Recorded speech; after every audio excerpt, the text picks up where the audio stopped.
and James Grande.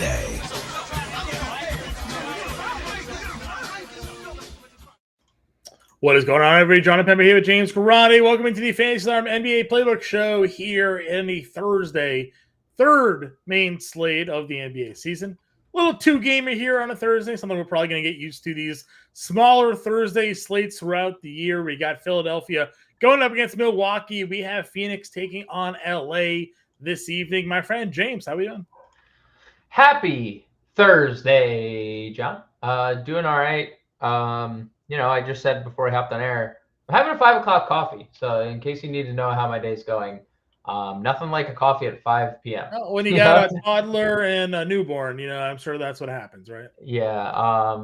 Maybe one day you'll experience the 5 o'clock coffee because of that same thing. But yeah, I mean, it's a good day, nice little slate. Again, it's gonna, like you said, it's gonna be a lot of these smaller slates on the TNT games. At least we're not getting who's gonna be a bad TNT team this year, like the Spurs, the Wizards. No, the Spurs are gonna be great because as long as Wemby's staying out of foul trouble. Victor Wembanyama, 22 minutes, right? Well, there was foul trouble, and then Adam Silver definitely called a meeting and said, hey, if you foul this mother effer out right now, you guys don't have a job tomorrow. So he was able to play like the rest of the fourth, and he went on that little run. He went on a nice run. He finished with 15 actual. So yeah, even though I sent you 99% of the bets yesterday were on the over for his props, and nothing hit. Yeah, like I said, Vegas built another casino last week when the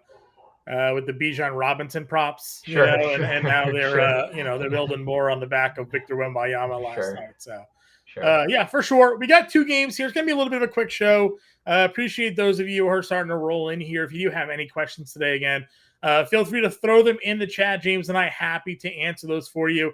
The notable news that's here today is that Phoenix comes into this one, no Devin Booker, no Bradley Beal. So if you go look at our updated rostership numbers over at Fantasy Alarm for tonight's NBA slate, you will see that 90% of the field is currently projected to be on Kevin Durant. Is that a lot? It's a two-game slate. There's no Booker. There's no Beal. 90%. Is this live right now on a Thursday? Yeah, man, we are live. We are live on Thursday. What's up, Derek? Derek, what's going on? We're also live every weekday ending in day. Yeah, also, Monday through Friday. We do lives, 5 o'clock Eastern time, breaking down slates, 2 games. I think the only one we won't do is a 1 game. So, Derek, if you got a question for this 2 game, feel free to throw it down. We also do an NBA DFS preview show that we record the night before. It's out around like 10 or 11 o'clock at night. You can watch that throughout the day. Get your primer. Get our first take on the slate here. Our title says Wednesday. Did we mess up the title today?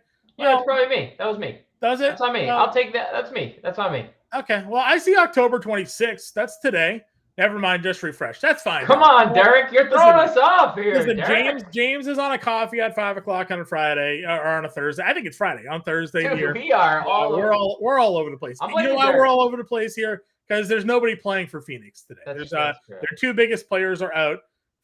So again, everybody's playing Kevin Durant. We'll go over the lineups. We'll break down the positions. We'll talk about the spreads and all the good stuff. But if you guys have any questions, feel free to get them in chat. Talk us up. Let us know what you guys are thinking, what you're feeling. What plays do you guys feel like playing tonight? If you have any props tonight, let us know. We'll talk some player props. We'll talk some betting odds with all of you here. We're going to be around probably for the next 30 to 45 minutes, getting you guys ready for this evening's slate.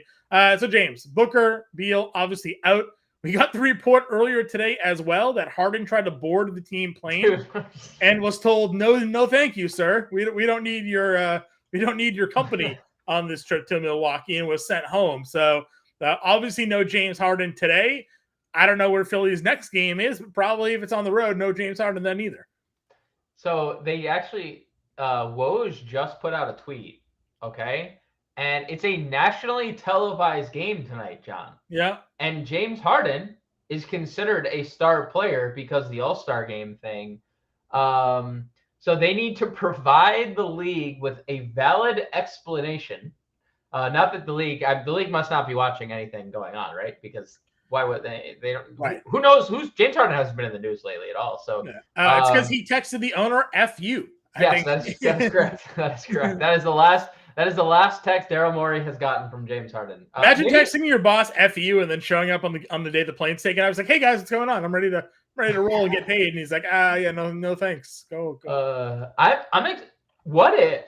And this could be genius on Harden. He's about to get Philly fined because Philly just told him. So?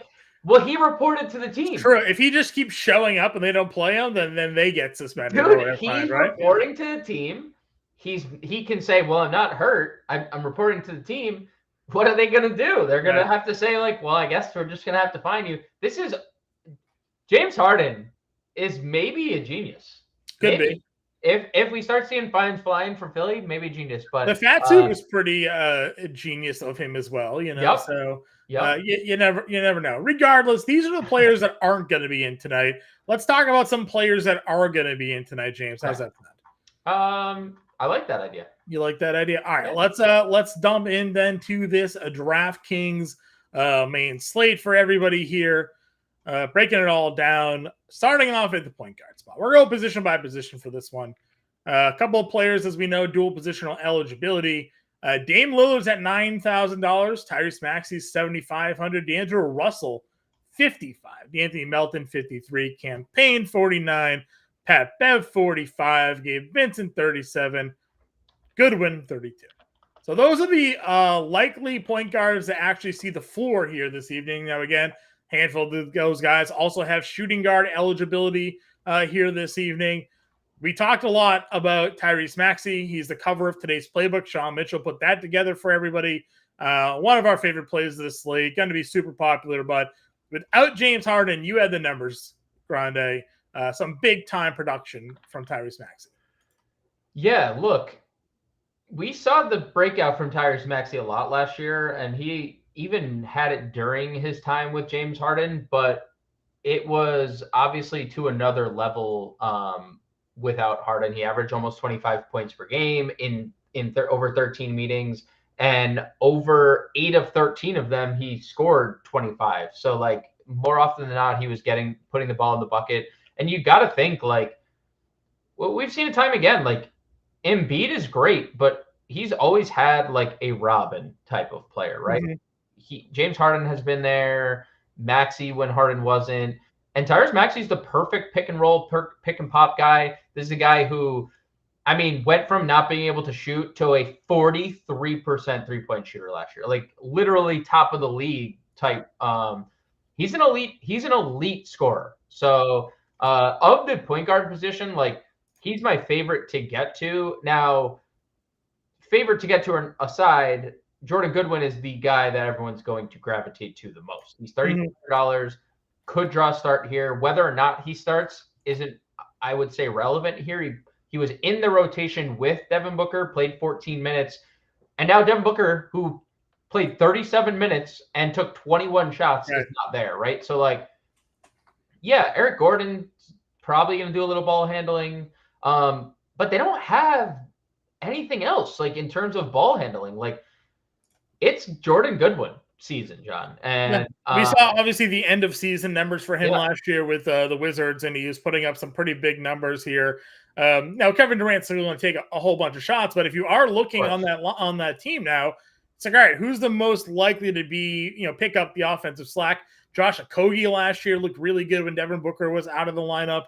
Eric Gordon, we know, has always been an offensive threat, but I mean, if Goodwin's going to re-enter the lineup, and I don't know if we have an official lineup yet for Philly or not, or Phoenix rather, or not. I mean, definitely going to be some potential offensive upside. Plus, do the Lakers run away with this game? Does Kevin Durant even play a full 30? I mean, what's your overall thoughts on just how this game ends up playing out?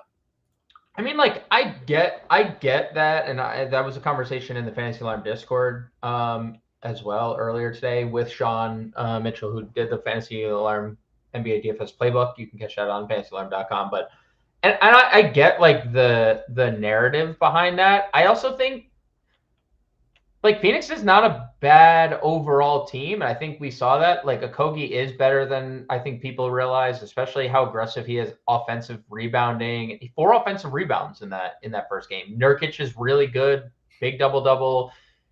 We're not going to see Grayson Allen and Eric Gordon shoot 4 of 22 combined as well. So, I think the Lakers still have a lot of question marks themselves. Like, Anthony Davis, is he going to bounce back after that first game? Are the Lakers going to extend LeBron past 30 minutes? Can Taurean Prince shoot 90% from the floor again? I would say, as much as I think, I understand it, Lakers are home, their first home game, whatever.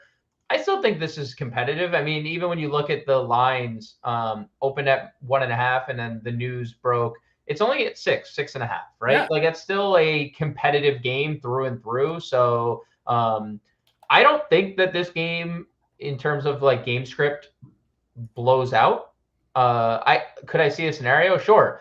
If it does, I will say this, John. If I'm a MME player, which is max multi-enter, and I'm playing 20 to 150 lineups, and you do think game script comes into play in a blowout, I would take maybe a flyer on someone like Saben Lee at 3K, who is going to maybe back up. Like, if Goodwin starts, Saben Lee is going to be the direct backup, I would say. I would say that's like a pretty safe bet. So maybe a dart on Saben Lee. But, I mean, even if the game blows out, Jordan Goodwin's going to be on the floor. What are they going to – oh, we need to get Goodwin off the floor because we don't want to risk injury. You're already your third string point guard when everyone's healthy. So, I don't think that this game blows out. I think it stays competitive. Russell at 55 makes for a good price because of that. He just didn't shoot the ball well in that first game. 4 for 12 from the floor. So yeah, I mean, personally, I don't know how. Do you agree? What's your game script take? I mean, I think it's interesting because we have the perception of a team losing 2 big star players, and the line did move 5 points. Sure, that's a huge move, right? Sure. 6.5 still feels like a number that this game could get out of hand. But we talk about the NBA all the time. Like, that's a lot of points in the NBA. Like, yes, there are teams that get blown out. We see it all the time. Last night again, like the Wizards lost by like 20, right? So it's not out of the question for it to happen. But the NBA is a game of runs. If they do bench the Lakers starters in like the 4th, you could just as well see the Phoenix starters essentially, because that's what's going to be in there instead of their backups. You're going to be playing the whole game. They could make a run late and cover the spread here. I also think it's going to be kind of interesting to see the value of Jusuf Nurkic here tonight. A guy that we know has offensive talent, but hasn't always been asked to like be an offensive player. 14 and 14, I think it was last night, or double there in game 1. Could be asked to shoot more. Could see the offensive flow through him a little bit more. He's not a great passer, but he's not a terrible passer. It could be a guy that kind of fills out the box score. So while everybody's looking at Joel Embiid here this evening, or Giannis at your center spot, Jusuf Nurkic going up against Anthony Davis is a matchup to watch. We saw Jokic really have no trouble against AD on the offensive end. You could see Nurkic bully his way against Davis here tonight as well. Yeah, I mean, so that's kind of how I look at it personally, John. And even in a game, like, you look at the Suns in game 1, I mean, Kevin Durant was 7 of 22 from the floor, and they beat the Warriors. Yeah. In Golden State, a place where they did lose last year. So I like this Suns team overall. I think that this game is going to be competitive. I know you're not wrong with the points moving. Like, that's a lot of points, but anytime a line moves 5, that's a pretty drastic shift there. But again, when we're talking about the point guard spot, Goodwin, again, a guy that's projected to be one of the highest rostered overall players on the day. Question from our guy Albert wants to know De'Anthony Melton. We'll just move on over to shooting guard because dual positional eligibility kind of covers both guard spots here with a lot of the guys that are point guard. We didn't really touch. Did you like Lillard? Would you play him? No, I'm not going to play Lillard. I would if I'm playing. If I'm playing a free max, maybe I have one share, but he's not a single lineup guy for me. Yeah, he's not a single lineup guy for me either. But interesting in tournaments if you're max entering. Yeah, I mean, he'll be your pivot off of Durant probably tonight, or I guess, I don't know, AD or something like that. Nobody's playing Anthony Davis tonight. He's like 6%, 5%. Just no one's in on that spot. But as I mentioned, a lot of these point guards also have shooting guard eligibility. Albert wants to know our thoughts on De'Anthony Melton here tonight. Yeah, so I think there's one of 2 ways the Philly lineup looks. And one of them includes Melton's starting lineup, and one of them doesn't. and that would probably mean Patrick Beverley starts. I hope D'Anthony Melton starts because he's looked so good in the preseason.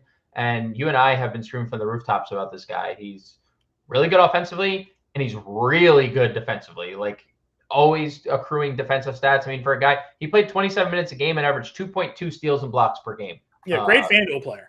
Great FanDuel player. But honestly, it's a great DraftKings price, $5,300. I love D'Anthony Melton here. I'm very high on him. So it's like one of those things. Like, I don't necessarily mind if he comes off the bench because maybe that depresses his ownership, but I would feel much more comfortable knowing that he was in the starting lineup. So I suspect he starts over Beverley, but that hasn't been anything official yet. So we'll see. I like him whether he starts or not, though. Sure. We're not playing Middleton tonight. Going to be limited. The price tag for him feels a little bit too much for a guy that may play 20 minutes tonight. So I'm just not going there. IC3 says he has a lot of Melton. Yeah.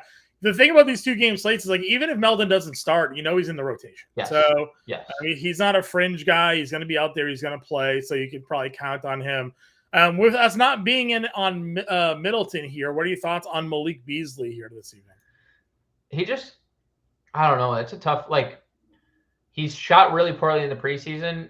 And I think what we said about Malik Beasley is just going to always be Malik Beasley. If he makes shots, he can make shots in bunches and win you a lot of money. And then he can completely shoot himself off the floor. So I think largely that's going to be what it's going to be this year. He's going to shoot himself off or on the floor. Like, he's going to stay on. This was the epic stretch last year. When he was with, I think it was Utah, just 6 of 11, 6 of 13, 6 of 13, 5 of 12, 10 of 17, 10 of 18. At 3,900 all the way at the 43, he was giving you 10x for like a week. And then he popped it back up 55, 28, 26, 26. But then he had a stretch down here where he just missed everything. 17, 14, 19. The big issue there. Brandon Katz saying Beasley, no value. All he does is score. So here's the thing, though. It's a 2-game slate, Brandon. So you're looking at ceilings and floors of players. If Malik Beasley was a guy that played tonight and had one of those hot scoring nights and he got you 20 fantasy points, it could be enough in an optimal lineup at 5K to get it done for you. I hear what you're saying. He definitely is not a guy that gets out there and does much else than score. But again, we're talking about a guy that did last year at times in minutes where he was able to play 20 minutes here, gave you 23 fantasy points because he just went off for 19, 0, 0, and 0. But he hit 5 threes. So if he's going to give you 23 fantasy points on a 2-game slate, I mean, who's to say that he doesn't give you a little bit of value back? The issue is, and it's not really an issue, and we're going to talk about it, is that all the Phoenix guys are cheap, and they're cheaper than him. So you're going to look at a lot of people playing a Kogi, Eric Gordon, Grayson Allen tonight instead of playing a Malik Beasley, obviously. So if you're going to be a little bit different in terms of rostership this evening and hope that Grayson Allen goes ice cold from the floor or like that, Beasley could pop. Again, we're talking about 2-game slate. You got to throw lottery tickets out there. If this is a larger slate, I would agree with you. He wouldn't even be on our radar, but he's going to be on the floor tonight. He's going to play, and he's a guy that is not afraid to shoot. So if he gets some shots off tonight and hits those buckets, he could go off a little bit. On cue with what you said, Derek pops in and talks about, but that is right there what Derek said. Not wrong. I'll lead with that. Not a wrong way to think, but that's what everyone's thinking. Like what you just said. Immediately, we're going to gravitate to the Phoenix value. But what you said is important. If you're a tournament player, is there a logical pivot? Is there a smart pivot? Is there a pivot that you can make? Because everybody is playing Phoenix. Is Malik Beasley hitting 5 threes tonight? Disagree. Melton is the same price as yeah, and we just said we like Melton more, but all we're talking about realistically is pivots away from Phoenix. Everyone's playing Phoenix. It's not like D'Anthony Melton isn't going to be low owned either. He's going to be a higher owned rostered player. Yeah, we spent like 10 minutes talking about Melton right before. I know. We're 100% in agreement with you, Brandon. Just mentioning other plays, right? Again, there's more people are going to be in on Melton. More people are going to be in on the Phoenix guys. We agree 100%. Love the Anthony Melton. Love the ability that he does both defensively. Not as great as a scoring option, but can score to the basketball a little bit more here. But again, we're talking about the fact that Melton we know is going to be limited. Yep. Beasley's going to be the guy that's going to get some playing time because of those minutes restrictions there on Middleton. So, if you're playing multi-entry tournaments, you're going to vary your rostership around. All of the chalk is going here to Phoenix. So being different is just throwing out a name of a guy that could go out there, get hot from the floor like he does at times during his career, and pop for 20, 25 fantasy points. So we're in agreement. We're on the same play. Just, a little different way to go about it. Yep. Cortac Chronicles wants to know our thoughts on Yuta. I like him. I like him as a kind of a GPP pivot. He was in the rotation with Devin Booker. We saw Yuta get 18 minutes off the bench. And I think that was kind of like, what were they going to do? Because they have Nasir Little and they have Keita Bates-Diop. Like, there was a couple options. Yuta was the guy. Yuta was also like handpicked by Kevin Durant. Like they played together in Brooklyn. He likes Kevin Durant likes Yuta Watanabe. So I think it's definitely a viable approach. And if you do have game script on your mind, like Yuta's going to be, if there is a blowout, like Yuta's also going to be in that scenario. So I like him for tournaments. To your question, he's about 13% projected rostership over on FantasyAlarm.com right now. So, that's low owned for that's a difference maker on a small slate. Yeah, I mean, listen, we played Saric the other day, kind of like in a spot where the value we thought was going to be there. Not a lot of people were in on the Saric play. He was able to kind of fill out the stat sheet like we thought he would and return enough on the small slate to kind of get us to where we were looking to be here. And to the chat there, we're in agreement, Brandon. Again, yeah, we're in on Melton. We're not arguing. We talked about him. Not arguing the point. 100%. We're just got to throw some different potentials out there. If you're playing 150, everybody's playing the Phoenix guys here. Sean saying, look at the Lakers bench. I mean, I like the Lakers bench here too.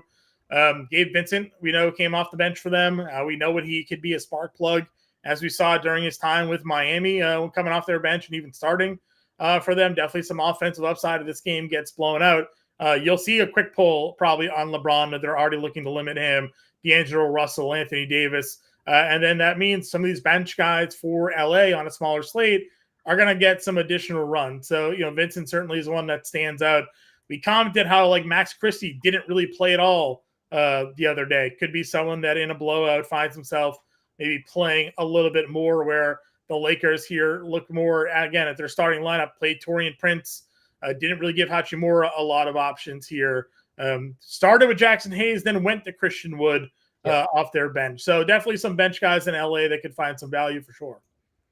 Yeah, the only thing I'll say, and I think Vincent is obviously, we saw 21 minutes out of him off the bench, and he's like set in stone. I like that call. The only thing I'd be worried about for the Lakers is Darvin Ham before the year basically said he's going to play 10 to 11 guys every night. And that's kind of in line with what happened game one. Like, a lot of guys played and LeBron was limited, and like that obviously bodes well. I wouldn't be surprised if like situations where, if Cam Reddish doesn't play well, he just goes right to Max Christie or vice versa, right? So that's the only thing I would tread a little lighter on, especially with the wings. There's a lot of different directions that he could go. And like, if we play Reddish, who played 18 minutes, yeah, that's cool. Who's to say Max Christie isn't the guy off the bench the next game? That's the only thing I think. Before I like dive fully into a Lakers bench situation, outside of like Gabe Vincent, who is pretty surefire backup point guard, Rui Hachimura, pretty surefire backup big. Everything else is very murky. That's the only thing I would say. But sometimes in tournaments we have to take shots, so not the worst idea. No, and again, I like Christian Wood. Whenever he's been given the opportunity to play, he's largely been a productive player, but you got to get that consistency from him. And nobody's playing the Lakers front court here. No. Everybody's more so looking at this Philly Milwaukee matchup rather. If you had to pick one, Embiid or Giannis here this evening, where do you go, James? I'd probably go Giannis, but it's close. Multi-position eligibility, 60 fantasy points per game against them last year. There's no like wrong answer. If you were playing multiple lineups, you can stack them. Probably get Kevin Durant, especially because all the Phoenix value is there as well. Yeah. So I would lean Giannis, but I think it's splitting hairs. Yeah, those of you who are new to the show, we let off talking about some rostership projections again over at Fantasy Alarm. If you're an All-Pro member, you get access to our rostership projections on the night. Even I'm like, this feels maybe a little bit too strong, but we have like 89% projected rostership on Kevin Durant here this evening at $8,900. Again, just the fact that there's nobody in Phoenix, figure he's just going to be a guy that's taking all the shots here. And he's under 9K. So nobody's playing LeBron, and no one's really playing Anthony Davis at those price points. They're playing Kevin Durant tonight.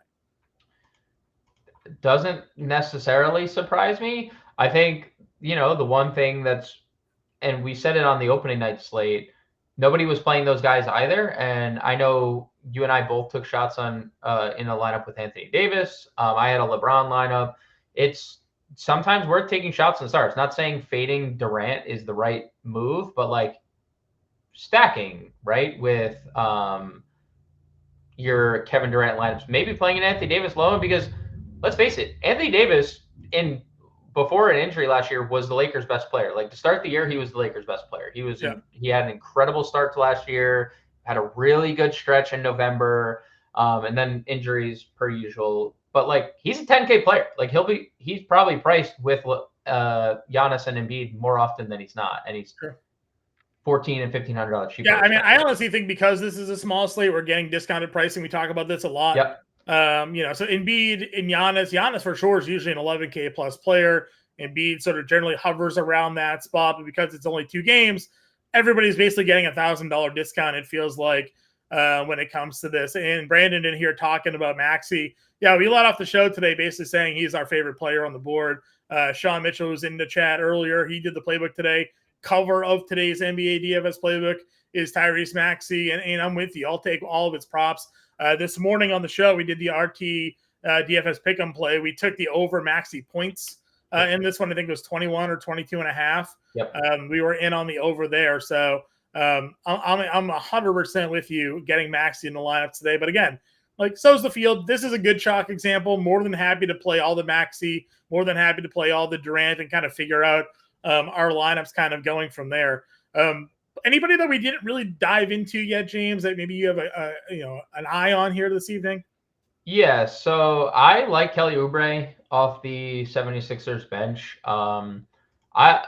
What do we know about Nick Nurse? Nick Nurse, during his time with Philly or during his time with Toronto, plays his starters a lot, but he has like 7-man rotations, and those players off the bench play. Like Gary Trent was an example of a guy that he used off the bench. They got a lot of run, and Kelly Oubre was Chris Boucher. Yeah, I mean, he played 0 minutes again last night. So I think Chris Boucher officially just send him back to the G League where he can dominate. Yeah, where he could. Yeah. But Oubre looked really good in the preseason, and I think he, not just because he's lefty, kind of like fits the Harden scoring like area that they need, because when they turned to the bench, like they did have Harden or Maxey staggered with Embiid, right? And we've seen that a ton this year. We've seen every team stagger their stars, and Kelly Oubre with the second unit is going to lead the team probably in scoring. If it's him and Maxey probably running the second unit, I'd assume, or him and Embiid running the second unit. So I like Kelly Oubre a little bit, 5,700. I like the position eligibility too. Obviously, the goated eligibility. And then look, everyone's gonna play Josh Okogie. That's fine, perfectly fine with it. Everyone's gonna play Eric Gordon. I was really high on Eric Gordon the other night, and I still loved it. He took 100 shots. He just didn't make them. You want to see the guys you are using take 1,000,000 shots. I will say this: nobody is going to play. I bet you. I don't know. I haven't looked at the ownership on Grayson Allen, but I bet you he's the lowest owned of all 3, right? That would be my assumption. Would be he's the lowest owned of all 3. I would definitely take a shot on a guy who is definitely better than an 0 for 6 shooter. I'll tell you right now. What are we? We're looking at the Gordon here. Gordon and who? Gordon, Okogie, Allen. So Allen is fractional points ahead of Okogie. Gordon is well above both of them. Like, good GPP pivot is taking the guy who went 0 for 6 but was starting, who is there to space the floor, right? Grayson Allen was a 41% shooter from 3 last year. My guess is Allen gets a little bit of the bump because he's $500 cheaper on DraftKings. Yep. Yeah, that's fair. That's fair. And he has better eligibility than Okogie too. Mm-hmm. Someone that, again, you and I talked about this on the DFS preview show here today. Brandon mentioned it, and now IC3 is mentioning it. Paul Reed. We talked about it on the show this morning. We do think there's some merit to playing Paul Reed here this evening. Again, back up big for Philly. Brandon brings up the fact that maybe there's some really foul trouble going up against Giannis, or as we've seen, like, are they going to play Joel Embiid 38 minutes opening night? Probably not. So Reed could still come off the bench, maybe get a 20-minute role, 21 minutes, 22 minutes, and a guy that's always been a pretty productive guy right away, off the floor. You look at Milwaukee and sort of their depth at the center position. If he gets matched up with like a Bobby Portis or something like that, could be a favorable spot here for Reed at $3,600. And if you go to our rostership percentages again, we got him coming in around like 25, 26%. So it feels like a pun play that most people are maybe getting to here this evening. Yeah, I don't hate the Paul Reed thing. And he was actually taking threes in the preseason. He took a couple 3-point shots, which I think they kind of need him to. He didn't make any, but he was taking a few threes. I think it makes sense because the spacing, if Paul Reed's going to play next to Joel Embiid, they need spacing, right? And I know Embiid can stretch the floor, but more often than not, that makes it clunky if both of them are on the floor together. Well, that was the Al Horford Joel Embiid problem, is that Horford was stretching the floor, but he was kind of still a misplaced player playing next to him. So right, and you kind of see it with Boston now, right? It's like they decided, let's not do this Porzingis Horford thing. We'll play one off the bench and one starting, because that's just kind of, I think, how that's just the modern NBA. So I don't dislike Reed. I have no problem getting to him at 3,600. Again, we're talking about a 2-game slate, so there's going to be players here that you're going to find and try to fit into a lineup and hope today is Moses Moody or Dario Saric or something like that, where they come off the bench, play a limited role, but are just like uber effective, uber efficient with their minutes off the bench there to kind of help you give a little bit of a leg up. Anybody else here, like Drew Eubanks at $3,900? Any interest here for the backup center for Phoenix? Is Eubanks power forward eligible, or you moved on to center? Center only. Yeah, I don't hate Eubanks. I think this is a more affordable price. Like, he was $4,800. 4, 7, 2, and 3 in that game. So yeah, I mean, like, I would rather play him at 39 than 47 than I did. Sure, I don't hate it. Maybe a couple guys that might have been just kind of glossed over. I think Toby is a little safe, small forward, power forward. He's going to start. He's going to play big minutes. He's playing big minutes in the preseason. No surprise, Nick Nurse led team. Nick Nurse plays everybody. And no James Harden, right? So I don't hate Tobias Harris. We didn't really. Bobby Poe is someone who's going to play 20-something minutes off the bench, and we know he's a massively high fantasy point per minute guy. We don't know the Middleton minutes. If we get word that the bump is like 12 to like 16, because he played 12 minutes in that final preseason game. If it's 16, they gave Jay Crowder 25 minutes in that final preseason game. Mm-hmm. I'm not saying I love Jay Crowder, but he's another guy that can space the floor. He's a decent rebounder. Good defensive player. He'll be negatively owned. It's another one of these like Crowder, Reed, Watanabe value shots. I would group them all probably together. Sure. Yeah, I don't mind. Again, another guy that you're probably just going to throw some darts in. You look at these players that are priced around the same price tag as the Phoenix value, and that's where your pivots come into play, right? Because like nobody is playing those guys here tonight. Torian Prince only 20%. Jay Crowder, I think, is even less than that. Crowder coming in at 1%. So again, we'll get some updates for everybody here right before roster lock on some of these numbers. But with everybody focusing in on the Phoenix value, especially when they have, so do we talk about that goated positional eligibility shooting guard, small forward? Gordon and Allen and Okogie are just getting a lot more love here tonight. Yeah, I mean, we have to navigate.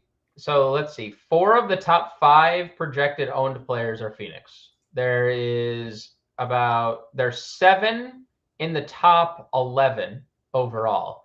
So you really comes down to, if you're playing cash games, you're stacking Phoenix.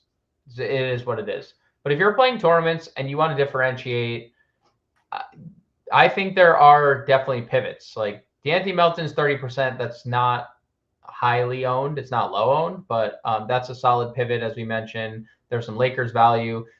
John, what do you make of this? We didn't talk Taurean Prince or really give him much love. Sure. I'm kind of surprised, and I think people are more so thinking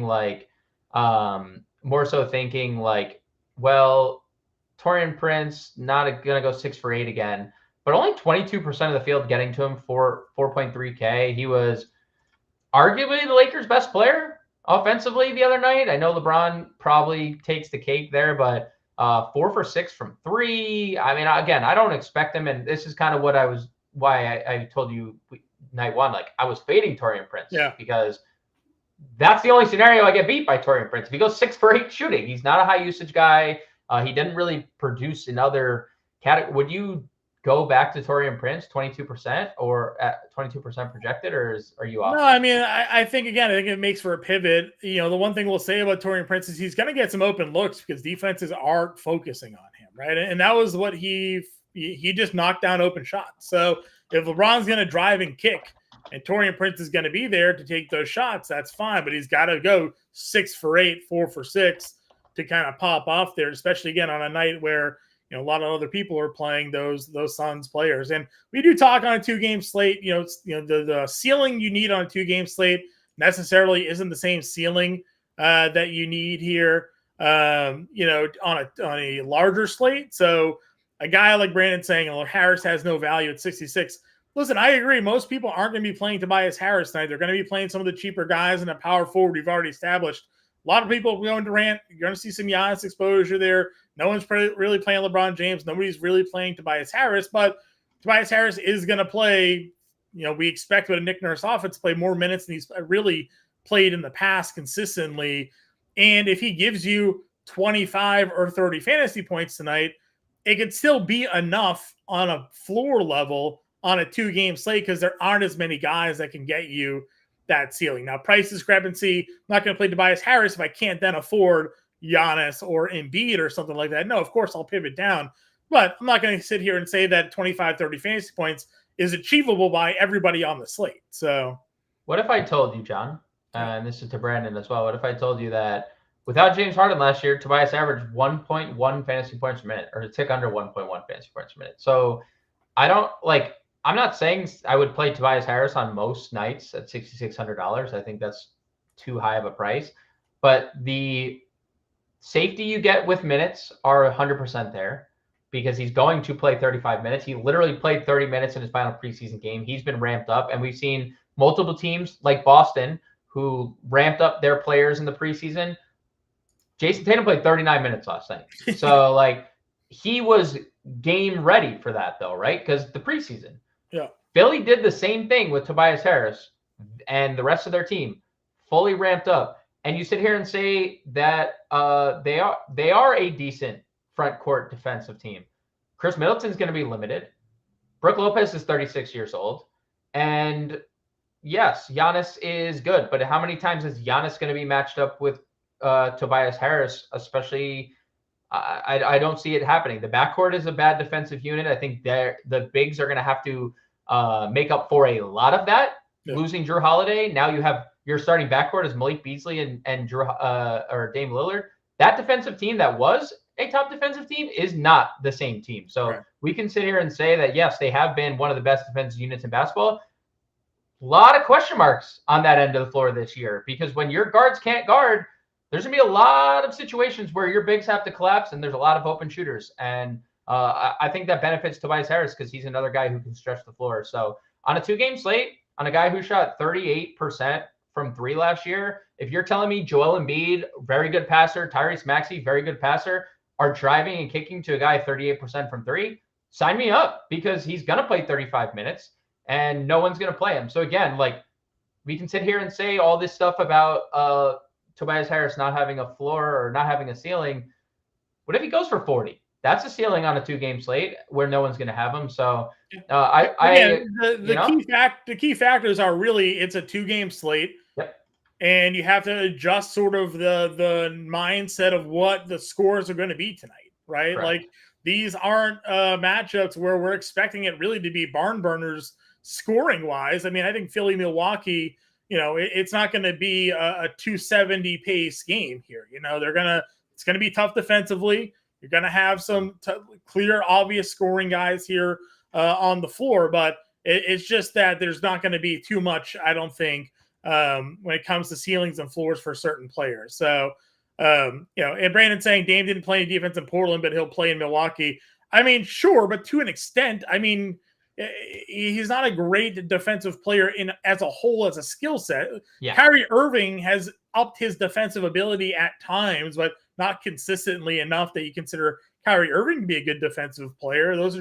He's just not that type of guy. So, and he's not going to shut down, Maxey tonight on the defensive side of the floor. So, no, I don't really prescribe to Dame being a great defensive player here. No. James, got a couple more minutes here left in the show, guys. If you do have any questions, whether it pertains to DraftKings, FanDuel, prop bets, prop picks, anything you got here, Underdog, feel free to go ahead and throw those in chat. We are more than happy to break those down for you all. Any other specific players, matchups, or scenarios you're looking at here, James, tonight? I think like in terms of news, obviously we need to know what Chris Middleton's going to play because it was 12 minutes in the final preseason game. The knee is obviously a concern. There's still no reports on what that extension. Now, Adrian Griffin said he's going to extend him, but what is that extension, right? Other things, it's just I think my mindset going into this slate is I'm okay getting to Phoenix value tonight. Perfectly fine with it. But I also don't want to overlook other value because on a 2-game slate, you do need to take shots somewhere. And the field's mindset is Phoenix, Phoenix, Phoenix. Where can we differentiate tonight? I think Philadelphia has some good differentiators. We know Nick Nurse is going to play his top 7, maybe top 8, a whole bunch of minutes. He does every time he's ever coached a game. That's seemingly the case. And I think Milwaukee is a little bit interesting. Obviously the Embiid versus Giannis discussion is something to be had too.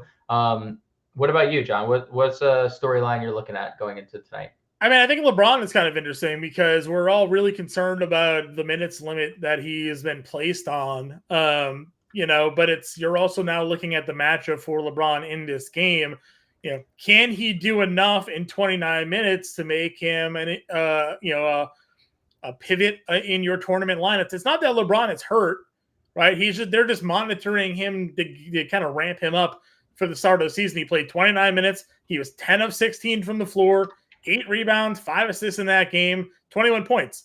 He was LeBron James. If you gave him another 6 minutes, those numbers would have been 30, 12, and 7, So the production was on par for what we expect out of LeBron James on a per minute basis. It's just whether or not, we can expect him maybe in this matchup. This isn't the Denver Nuggets. This is Phoenix that is, severely down in terms of their depth and talent that they're going to be putting in that starting lineup outside of Kevin Durant here. Do we think LeBron can be a GPP pivot here tonight? I'm probably not getting there personally, but I understand it because it is LeBron James. I don't have anything against him, and getting to him I think is fine. Almost 30% rostership. I would say I am definitely more intrigued in tournaments that Anthony Davis is 7%.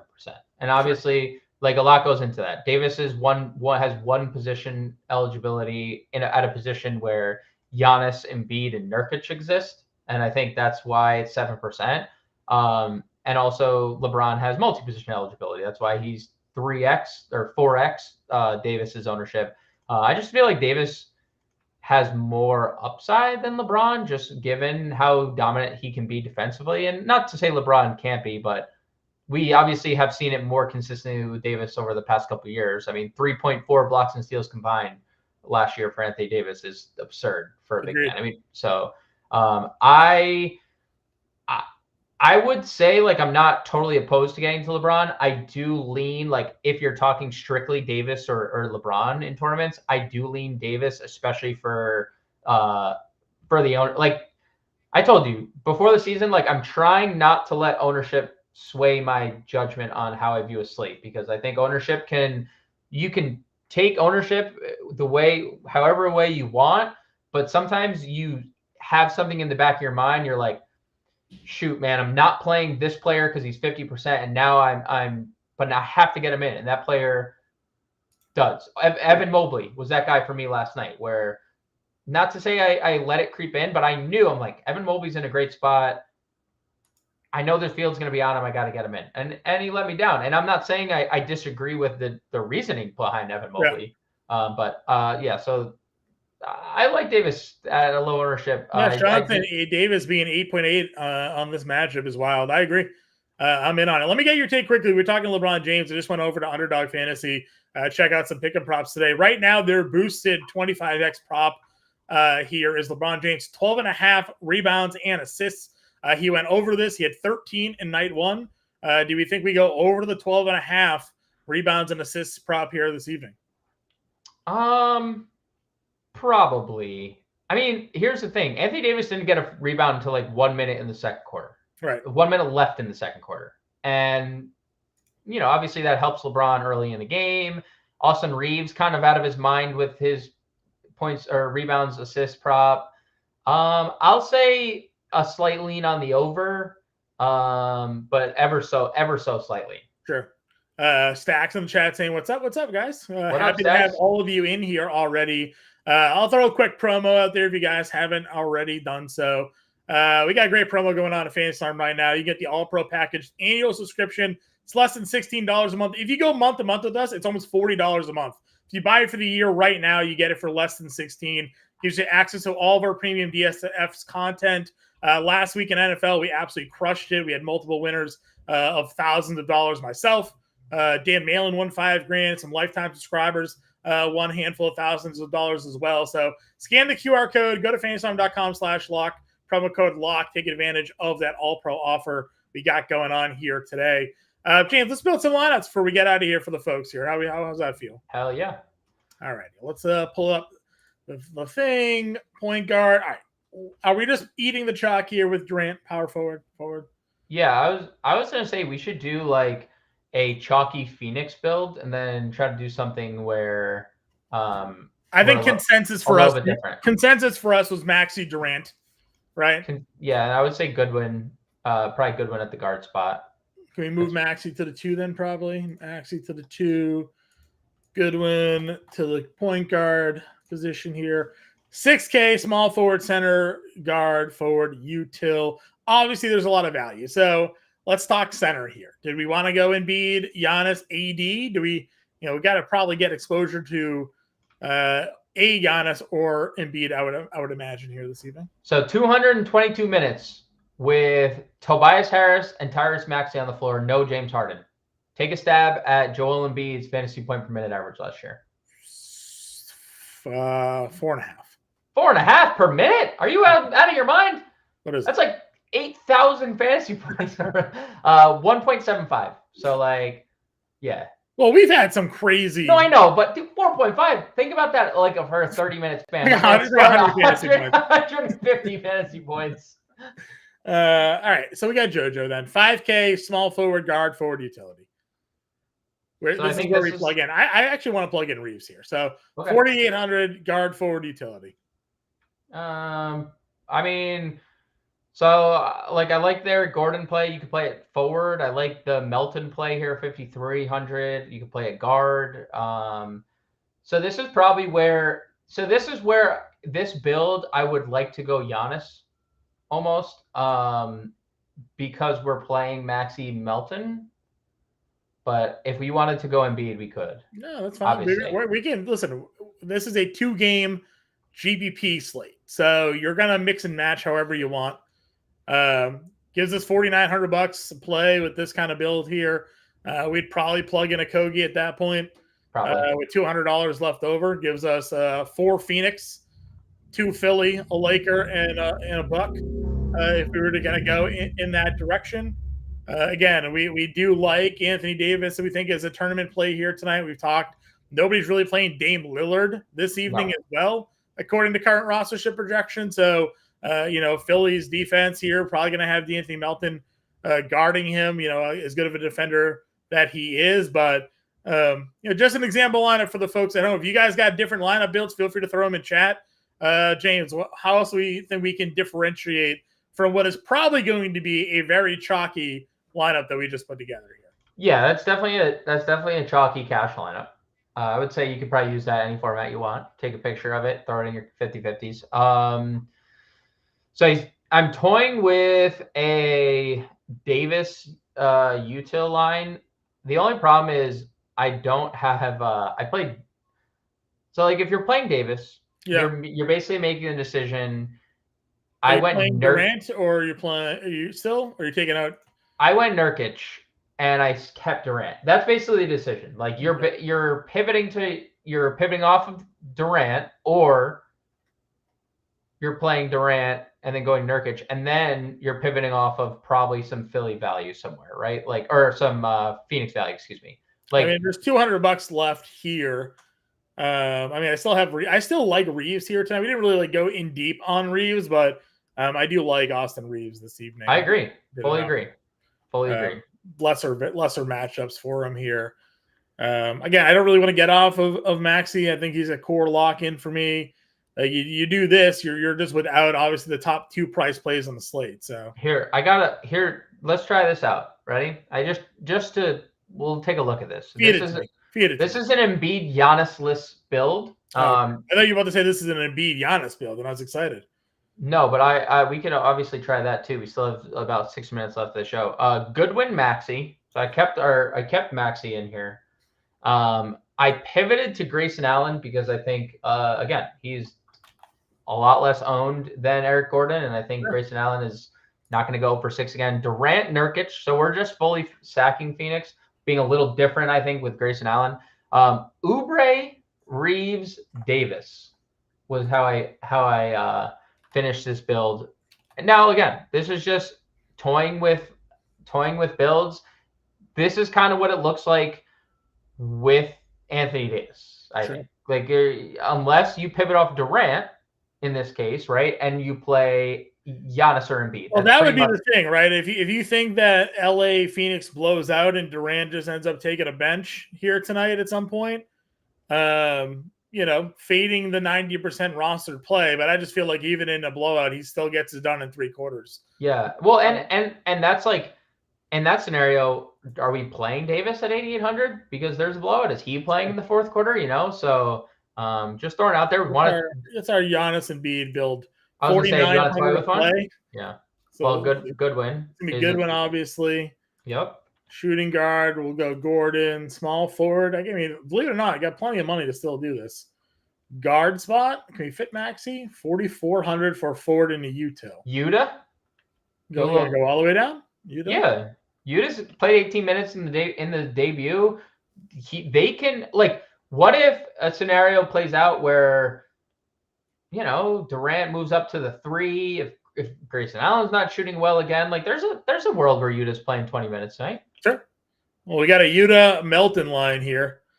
You got Goodwin, Gordon, Reeves, Giannis, Embiid, Maxey, Yuta, and Melton. What was Paul Reed at? What was his price? 30. You could play him over Yuta, I think. Maybe $100 off. $100 off. So if we wanted to double up the bigs, I guess, for Philly, Not a general strategy we've taken. No, not the best. Let's just see how crazy we can get here. 4,300 Durant, Giannis, Embiid. I mean, that's you'd have to play. Throw Yuta back in there. We're throwing Yuta back in. We got a 48.50 for a small forward and a guard. I mean, Grayson. 41. Oh, we're so close to just throwing Grayson. Could go Gabe Vincent there if we went Reeves. Grayson at 42. Does he play shooting guard small forward? He does, but that doesn't really help us much.